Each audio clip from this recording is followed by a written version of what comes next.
Welcome to the Internet Governance Lab series of alumni interviews. My name is Walker Evans. I'm a first year and majoring in the School of International Service as a part of the Global Scholars Program and as a junior fellow.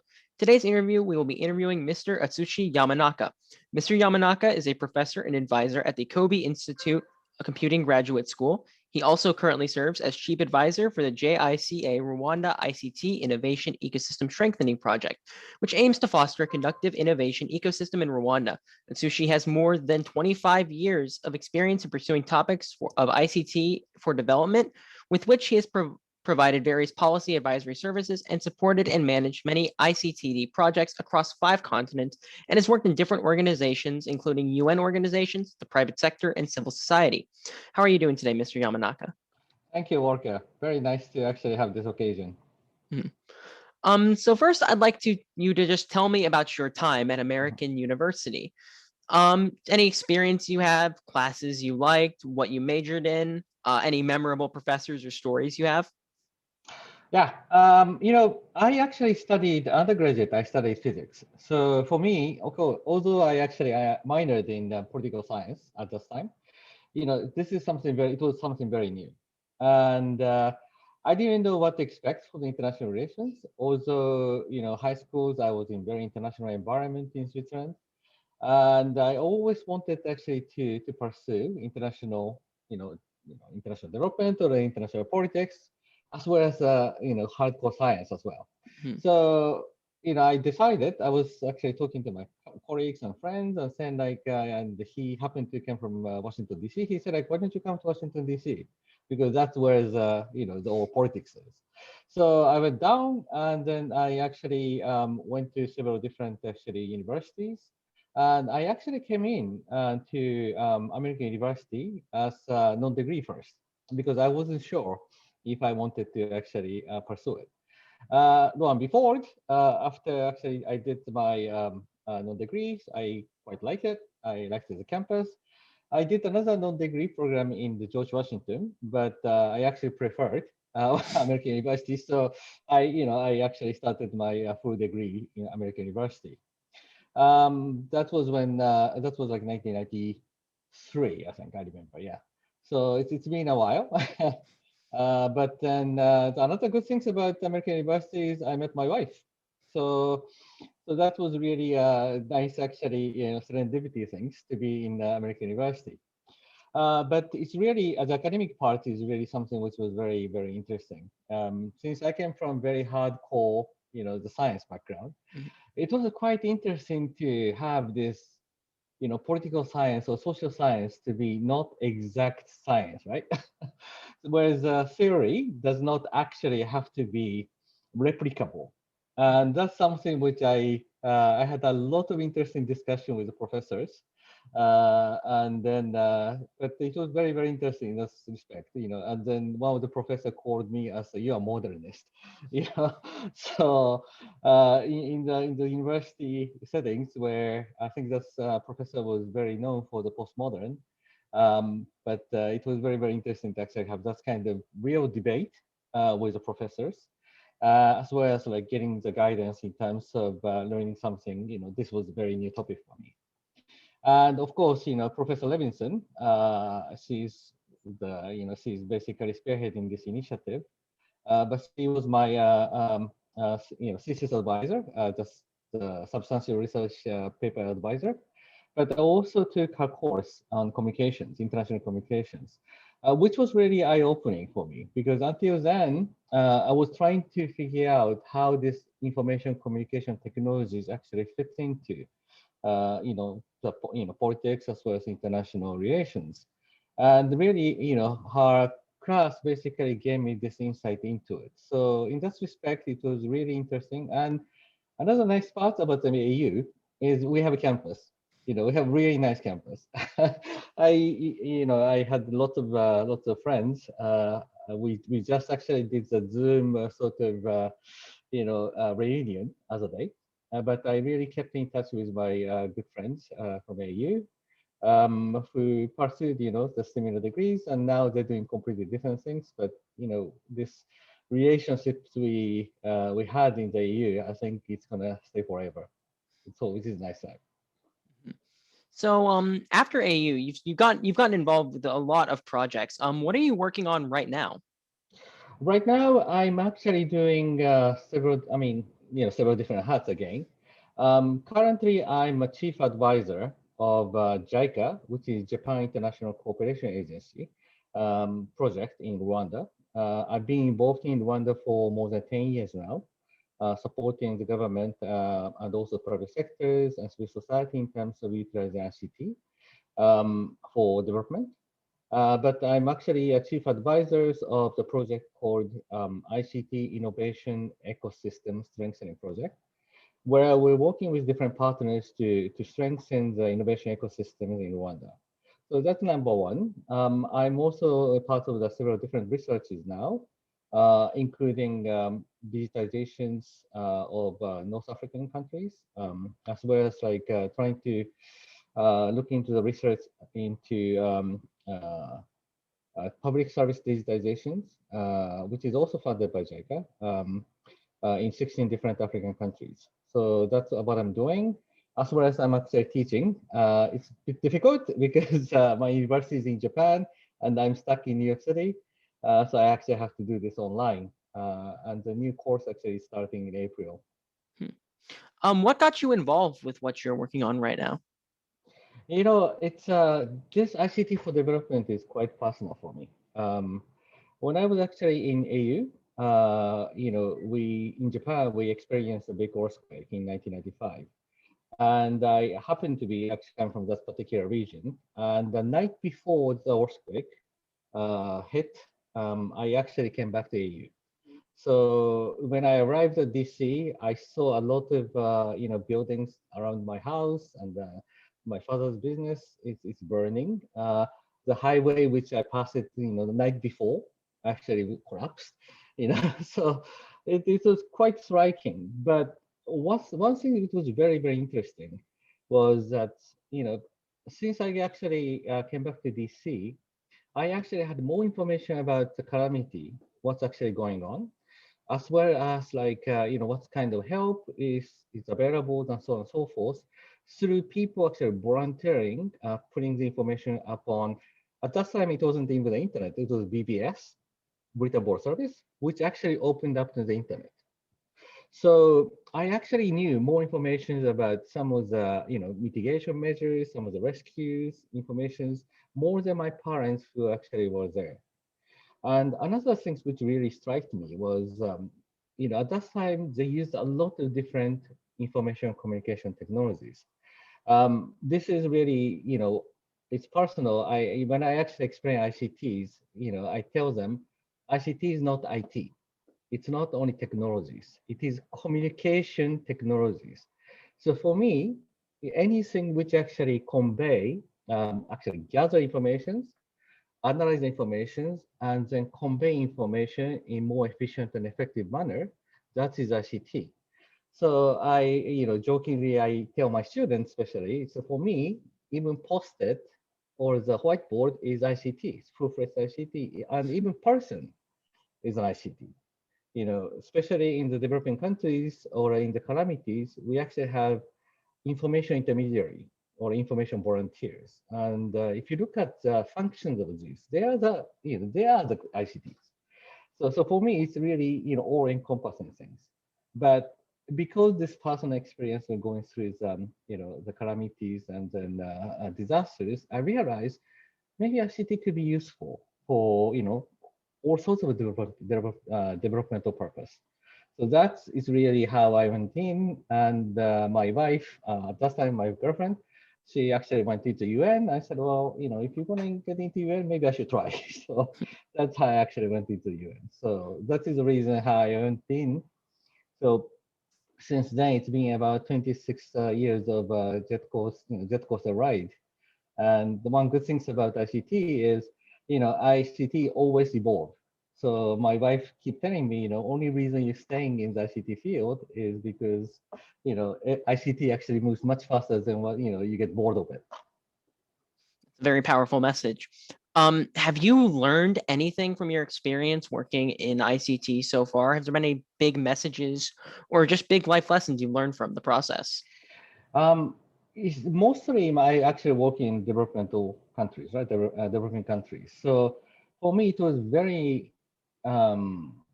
important actually have the multi-stakeholders involvement and the ownership. That is really important. Um, we learned the very well lessons in terms of, a lot of actually developmental agencies trying to support countries. But if they don't own the project or if they don't own the idea, then project usually fail. So in that respect, it's very important that you cultivate the local ownership, and it doesn't matter, what they want to do, but you really need to support their sort of ideas or their vision or where they want to go. I think that's number one. In terms of ICTs, I think this is also very important for us to realize is, we have to really look into what is appropriate technology, because technology or ICT is not a panacea. And we have learned very, very valuable lessons doing this, especially in the latter parts of 1990s and early 2000s. We actually try to do ICT for the sake of ICT. And of course, it doesn't make sense, because ICT is a tool. But it's really, we need to be mindful for the appropriate technologies, appropriate way of applying technologies to the real life challenges. I think that is another thing, we tend to think, oh no, we have this particular technologies and we can do this. That's not how we should be doing, yes? So that Mhm. is another variable lessons I think we need to be mindful of. Other things, let's see. In terms of like ICTs, having said that, the one thing which is really good about ICT is, technology always evolve, and we actually have the new way of applying as well. But at the same time, we need to actually have the institutional capacities and also human capacities to fully actually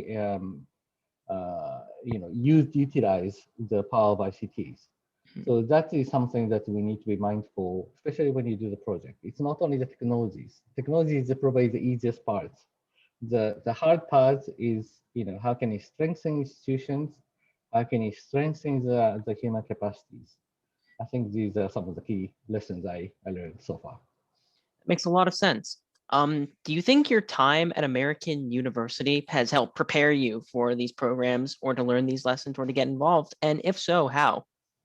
That's an interesting question. I certainly believe that it is really helpful, especially since I actually did not actually have this social science background. Although I took my minor in the international political, the political science, but minor does not actually give the full-fledged actually understanding. And another things, besides academics, I think you know, having very close to the policy environment where a lot of actually, policy is happening, I think the environment itself is very helpful. I did some internship at one of the civil society supporting ICT sectors. That was very interesting. That kind of opportunity was not available. Like I went to my university undergraduate in like upstate New York, so we don't have that kind of environment. So that is really something that is also good. Another good part is it's really some of the debate we had with the professors and also the students. Yes, that's also very helpful, and especially AU actually have a lot of international students. And so getting the perspective from different countries, different background, different contexts, and then trying to actually come up with, the agreement, or when you discuss something that, you have to come up with agreement. That kind of process that we did is certainly useful in the international environment. Looking towards the future, do you have any plans in the short term or long term of goals you'd like to accomplish or big things on the horizon that you'd like to tell us about? Uh, that's interesting questions. Um, when I actually, I don't know if Professor Levinson remembers this, but when I actually started this ICT for development. I was telling Professor Levinson that, I would like to see what happens if people are connected, like globally. And now it's happening. Like 25 years ago, that was not happening. Yes, that was only beginning. But still, I think it is evolving matter. So as an observer, but as well as like as a practitioners, I would like to see how this, the connectivities and also, the situation where the connections, like a lot of people are connected and so on globally. I would like to see how it's going to lead to. We have a disturbing, of course, trend, because ICT is both negative and positive. I can certainly recall, mentions about Rwanda experience about 5 years ago. Rwanda also had a genocide, and that was fueled by the ICT. That side to the radio, which fueled the genocide. Same thing in Bosnia, same thing in Afghanistan, same thing now, the ISIS and then others are using social media. So there is a negative side to it, but the positive side, we have a lot of positive side to it as well. So it's really, I would like to see how it evolves. So that is the reason why I think I'm, keep doing this ICT for development topics. Yeah, I don't know if I answered this you question. did. question. Just sort of going off that, how do you imagine things are going to evolve just based off what you've seen in the field? I thought, in a way, I think my assumption at that time was very correct. I did not think we're going to have normalizations. I thought that regardless of the distance, the people with the right mind or the right sort of ideas would congregate. So, we had this saying, think globally, but act locally. But ICT is really connecting those people who actually have like-minded into sort of community. Now, what I did not anticipate, maybe I was naive, was this could be both positive and negative, right? The community itself could be a positive side to it and a negative side to it. Um, the disturbing trend of the disinformation, as well as the conspiracy theories and all these things in the social medias is really attracting like-minded people into certain communities, but it is really fueling sometimes the hatred, sometimes is really the disparities, and sometimes it's indifference as well. That particular part I did not really anticipate. I was only looking at the positive aspects of it. But that's something which I think we have to be mindful, how to do that. Of course, we cannot and we should not control per se, but certain sort of the guidance, that was a very big topic in Internet Governance Forum as well. Some sort of directions might be a good things to have. Yeah, that makes a lot of sense. I just have one more question for you today. If you could just, they always say hindsight is 2020. If you could go back in time and give your American student version of yourself any piece of advice or any pieces of advice, what would you tell them and why? That's good. So back in 1995, okay. Um, actually it works out. I wasn't sure, especially in this field, ICT for development. When I was actually in US, the IAU, it was still the telecom for development. And then it was very, very, we are not ostracized, but in a way that no one really saw the potential of ICT as a tool for development. Perhaps, like Professor like Levinson and many others, and might have saw it, but in general, ICT, use of ICT technology, use of technology or use of innovation for development was something which was not really, understood. But we had a little bit of iterations. We had actually had a real, hype in the beginning of 20th centuries, 21st century, and then but now it's also coming back. We have this, digital for development. We actually have the innovation for development. Um, One word that I can tell them, yes, it will work out. They will realize this importance of this. But at the same time, I should tell them, I should tell me, at this time, be careful about, technology-driven solutions, and then be careful how to apply technologies because, if you put a lot of hype to it, you know, then when it fails, then we get a lot of backlash, and we did actually get a lot of backlash after like 2005. That is after the first sort of ICT for development bubble actually bursted, and then we sort of went underground for next 10 years. So I think this is the two advice I should tell myself. It's like, don't worry about it. It will work out. It'll be very interesting. It will be a roller coaster ride, in a sense. But at the same time, be very careful. How to apply technologies for to try to solve the socioeconomic challenges in the real life. All right. Thank you so much for your time today, Mr. Yamanaka. Thank you, Walker.